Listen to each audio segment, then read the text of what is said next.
कहीं सामूहिक नरसंहार तो कहीं हिंसा में हजारों की मौत, कहीं देर रात सोते हुए बेकसूर लोगों पर वार तो कहीं फरसों से घरों में लूट। ऐसे कई दंगे और नरसंहार जो बिहार के इतिहास में दर्ज हैं।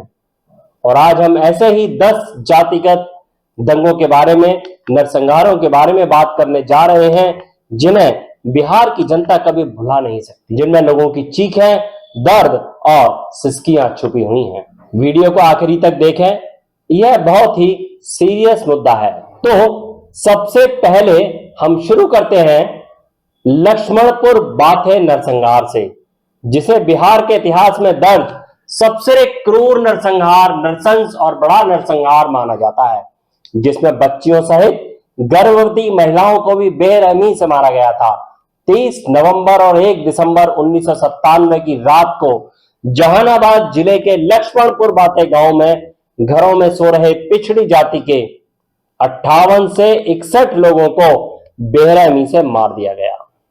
एक रात में इतने लोगों की हत्या से पूरे बिहार को हिलाकर रख दिया था। देश भर में इस नरसंहार को लेकर बवाल हुआ और इस कांड के पीछे रणवीर सेना का हाथ बताया जाता है। मामला जब पटना की एक विशेष कोर्ट तक पहुंचा तो 7 अप्रैल 2010 को 16 आरोपियों को फांसी और 10 को उम्र कैद की सजा सुनाई गई। लोगों को लगा इंसाफ हुआ है, लेकिन अक्टूबर 2013 को जब पटना हाई कोर्ट ने सभी दोषियों को बरी कर दिया तो एक बार फिर अपनों को खोने वाले परिवार टूट गए। इस घटना में कई घर तो ऐसे थे जहां सिर्फ बच्चे ही बचे थे और कई घरों में महिलाएं नहीं बची थीं और ज्यादातर घरों में एक एक सदस्य को मार दिया गया था। इसके बाद जो अगला कांड है वो है बथानी टोला या 12 गांव कांड। साल था 1996, जब बिहार के भोजपुर के बथानी टोला गांव में दलित, मुस्लिम और पिछड़ी जाति के लगभग 22 लोगों को बुरी तरह से मार दिया गया। माना जाता है कि यह कांड 12 गांव में हुए नरसंहार का बदला लेने के लिए किया गया था। असल में बिहार के गया जिले में एक गांव पड़ता है 12 गांव, जहां माओवादियों ने 12 फरवरी 1992 की रात को भूमिहार जाति के 35 लोगों को अगवा कर लिया। इसके बाद वो उन सभी लोगों को एक नहर के किनारे लेकर पहुंचे। यहां सभी के हाथ पैर रस्सी से बांध दिए और फिर एक एक कर सभी का गला रेत करके उन्हें मार दिया। इस मास मैसेकर ने बिहार की मीडिया और राजनीति को भी थर्रा कर रख दिया था। इस पूरे मामले में 2012 में हाई कोर्ट ने 23 दोषियों को बरी कर दिया, जबकि निचली अदालत ने 3 को फांसी और 20 लोगों को उम्र कैद की सजा सुनाई थी। इसके बाद है मियापुर नरसंहार। मियापुर गांव औरंगाबाद जिले में पड़ता है, जिसे आज भी 16 जून 2000 को हुए उस सामूहिक नरसंहार के लिए याद किया जाता है, जिसमें जातिगत विवाद को लेकर 35 मासूमों की जान ले ली गई। ये सभी दलित समुदाय के थे, जिन्हें एक साथ बड़ी बेदर्दी के साथ मार दिया गया। ये केस पूरे भारत को झकझोर देने वाला था। माना जाता है कि अगड़ी जाति के लोगों ने इस कांड को अंजाम दिया था। निचली अदालत ने केस में सभी आरोपियों को उम्र कैद की सजा सुनाई थी, पर एक बार फिर 2013 में हाई कोर्ट ने सबूत न मिलने के कारण 10 में से 9 लोगों को बाइज्जत बरी कर दिया। और शायद यही कारण है कि बिहार में जातिगत संघर्ष होते रहते हैं, क्योंकि हमलावर छूटते रहते हैं। अब बात करते हैं बेलछी कांड की। बिहार में जाति धर्म के आधार पर होने वाले सामूहिक नरसंहारों में सबसे बेरहम घटना मानी जाती है बेलछी। साल 1977 में पटना के पास मौजूद बेलछी गांव में 14 दलितों को सिर्फ इसलिए मार दिया गया था क्योंकि वह निचली जाति से ताल्लुक रखते थे। इस घटना की चर्चा तब और ज्यादा हुई जब प्रधानमंत्री इंदिरा गांधी पीड़ित परिवारों से मिलने के लिए पहुंची। इस वक्त एक तरफ तो बिहार बाढ़ से परेशान था और दूसरी तरफ ऊंची नीची के भेदभाव ने 14 परिवारों को कभी ना भूलने वाला गम दे दिया था। इंदिरा गांधी भी यहां हाथी पर सवार होकर पहुंची थी, जिसके बाद यह केस खूब हाईलाइट हुआ, पर कहीं ना कहीं पीड़ित परिवार आज भी इंसाफ के लिए तरस रहे हैं। कुछ बूढ़ी आंखें खामोश हो चुकी हैं तो कुछ उस उम्मीद में है कि शायद कोई न्याय की किरण उन्हें नजर आए। और अब बात करते हैं शंकर बिगहा नरसंहार की। शंकर बिगहा कांड दिखाता है कि बिहार में जाति, धर्म और ऊंच नीच को लेकर लोग कितना नीचे गिर सकते हैं।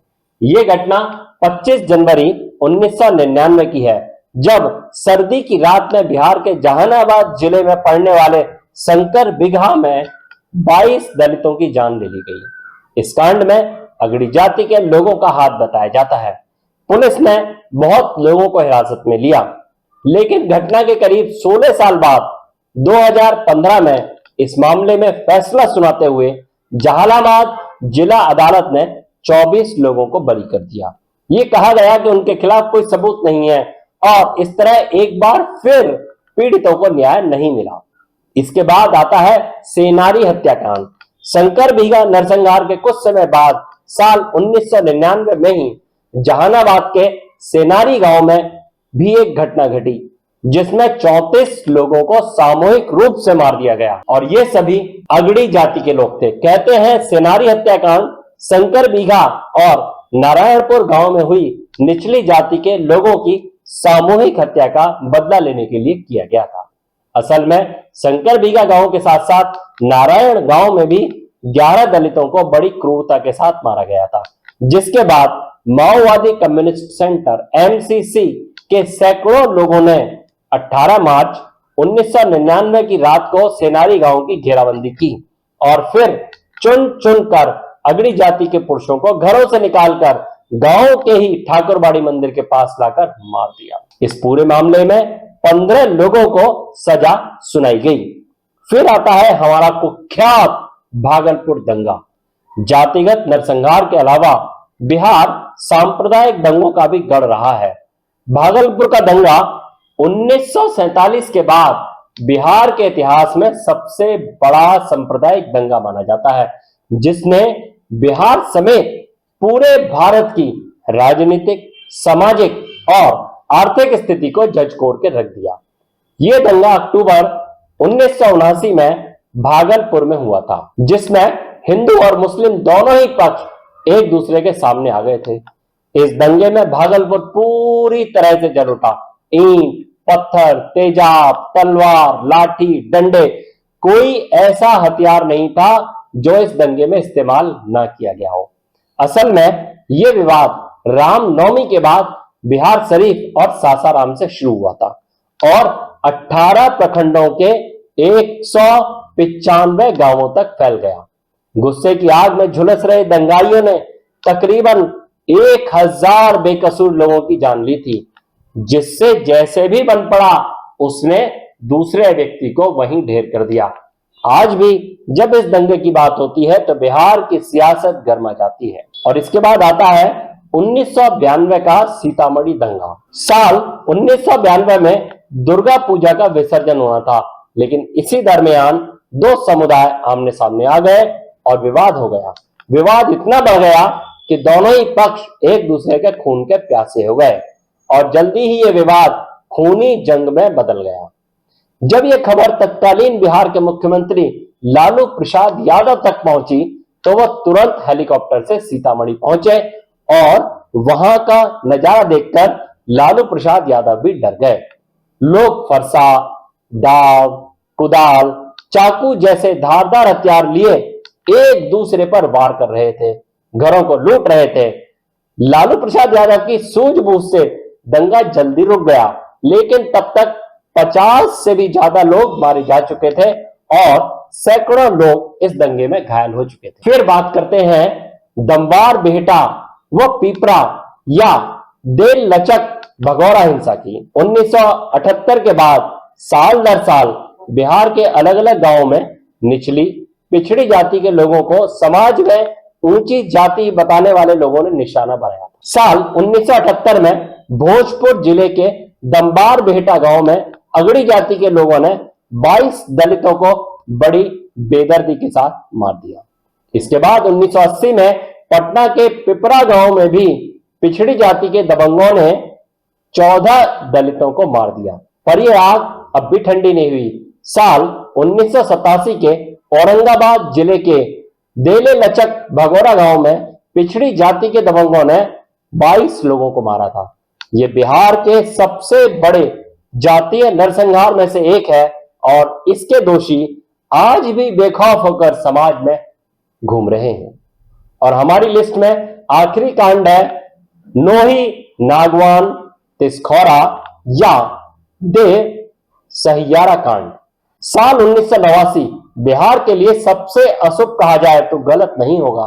एक तरफ इसी साल बिहार ने भागलपुर दंगे के रूप में सबसे बड़ा दंगा झेला, तो वहीं जातिवाद ऊंच नीच की दीवार में भी पिछड़े और निचले तबके के लोगों की जान लेने में कोई कसर नहीं छोड़ी। 1989 में जहानाबाद के नोही नागवान गांव में 18 लोगों की हत्या कर दी गई थी।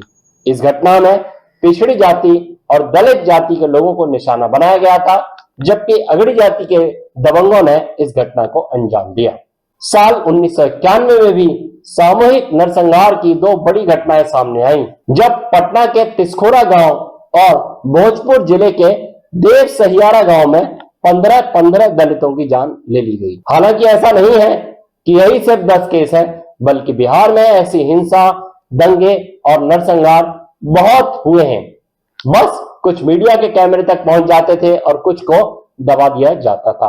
हालांकि वर्ष 2025 में बिहार अब उतना वॉयलेंट नहीं रहा जितना आजादी के बाद 2000 के दशक तक हुआ करता था। समाज में परिवर्तन लाने के लिए इतिहास के पन्नों को पलटना, उनसे सीख लेना बहुत जरूरी है। उम्मीद है बिहार अब धीरे धीरे जातिवाद से दूर होगा और इस प्रकार की घटनाओं की पुनरावृत्ति नहीं होगी। गिरीश के ओपिनियन को सब्सक्राइब करें और राजनीति में आगे बढ़ते रहें।